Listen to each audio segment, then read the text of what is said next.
क्षेत्रीय जनसम्पर्क अधिकारी साउदी अरबका नारायण पासवानज्यू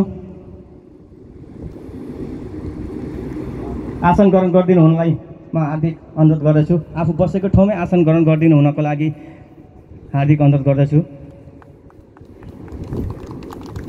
तालीले स्वागत गरिदिनु होला।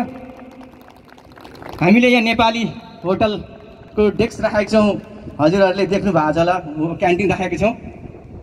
फेरि पनि गएर खानुपर्छ खाना, तर अलिकति ताकत देखाउनु पर्यो। आज हामीले रमाइलो गर्नु छ, जोस देखाउनु छ, जाँगर देखाउनु छ। राजेन्द्र अर्यालज्यू साउदी अरबका लागि नेपाली सरकारका पर्यटन दूत राजेन्द्र अर्याल सरज्यू आफ्नो ठाउँमा आसन ग्रहण गरिदिनु हुन हार्दिक अनुरोध गर्दछु। त्यसै गरी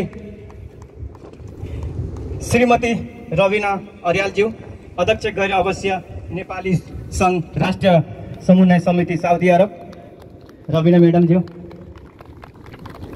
जोरदार ताली चाहियो, जोरदार ताली चाहियो। उहाँ भनेको हाम्रो अभिभावक अनि उहाँ समाजसेवी साहसी महिला, मैले बारम्बार भनिरहेको छु हजुरहरूलाई।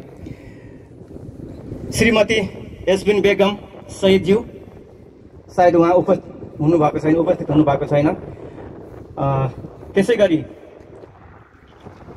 अर्जुन थापाज्यू सभापति जनसम्पर्क समिति सपरिवार साउदी अरब, सायद उहाँ पनि हुनुहुन्न होला। अमर श्रेष्ठज्यू अध्यक्ष प्रवासी नेपाली मञ्च साउदी अरब, सायद उहाँ पनि आइपुग्नु भएको छैन। त्यसै गरी श्री रामचन्द्र वाग्लेज्यू अध्यक्ष जनप्रगतिशील मञ्च साउदी अरब, त्यसै गरी राजु सहिदज्यू समाजसेवी इनारन अभियन्ता साउदी अरब। सरी, यहाँ एकजना द्वारिका राजगिरीज्यूको नाम छुटाउन भन्न बिर्सेछु मैले। त्यसै गरी वरिष्ठ उपाध्यक्ष जनसम्पर्क समिति साउदी अरबका सपरिवार कुबेर हुमागाईज्यू, उहाँलाई पनि आफ्नो ठाउँमा आसन ग्रहण गरिदिनुको लागि हार्दिक अनुरोध गर्दछु। त्यसै गरी सलिल कुमार खड्काज्यू सभापति प्रवासी नेपाली सम्पर्क विभाग साउदी अरब,